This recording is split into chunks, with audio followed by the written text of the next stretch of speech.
ここは療養所として考えた時に全く感冒というものが療養所あるいは病院に設けられるということは単に例がないわけです。そこで当然この感冒あるいは監獄または刑務所そうした形でもって患者を取り締まっていったところなんですけれども、主に一番重たい刑というのは逃走ですね。隔離が厳しかってその逃走の時にはやっぱりこの監禁室というのと謹慎室がありました。そこでちょっと重たいというその刑の場合は監禁室に入れていく、少し 2,3 日という軽い刑の場合は謹慎室ということで、部屋が分かれています。だけど私にしてみたら昭和の21年1946年に愛知県に10歳で入った時にこの近くに収容所があります。その収容所で1週間過ごしたんだけどその中で最も怖い風に思えた目に見えたのがこの監房でそば近くまで行くことができました。そこで時折中のこの叫び声とか怒鳴り声とかといったものが耳にすることがあったんだけどこのすごいこの重量感のあるこの二重の外壁で作られている監房なんですけれども本当に10歳の私には一番怖い印象がありましたのはこの監房ですね。やはりねまず率直に言って療養所というところは病む人が治療するところであるんだけどもやっぱりこの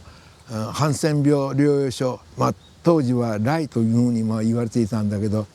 来療養所の場合は少し違ってその来患者を強制的に収容するいうことを聞かなければ手錠でもかけて連れていくといったような療養所であるということからするとこの療養所というよりも収容所といった方が内容的にも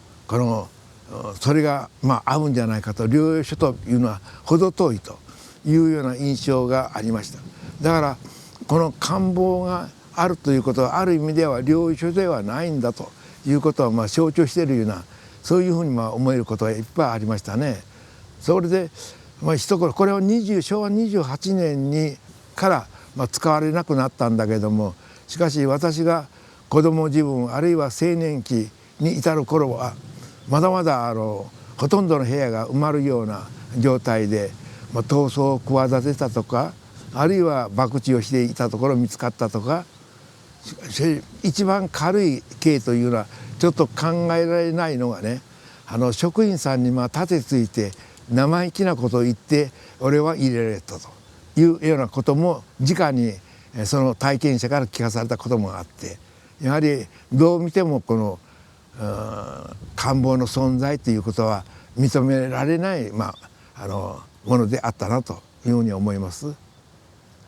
今はこうしてほとんどが埋められていますがこれは意図的に埋められたんですね。その28年にも監房は使わないということになった時に多くの入社の思いはこの忌まわしい監房をなんとか壊してほしいとかあるいはもう見えないようにしてほしいとかそういう声が上がった時にたまたま方々で園内の方々で工事が始まった。そこで土砂なりゴミなりがこの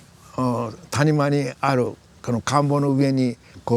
捨てていくということでもう瞬く間に土砂とかあるいはゴミでもって埋まっていったということでその埋まった状態が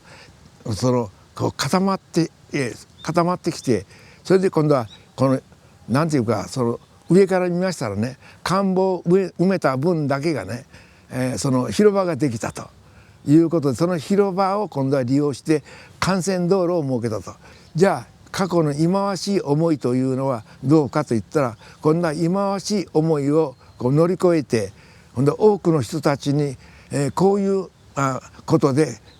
ハンセン病を患った者は扱われたんだといわゆる人権上ねこれはもう許し難いことだというようなことを後世に残していく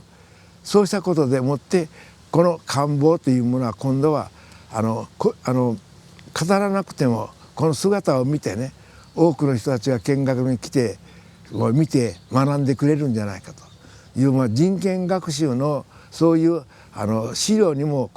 値するということで、この官房は今はできる限りこの復元したいといいますか、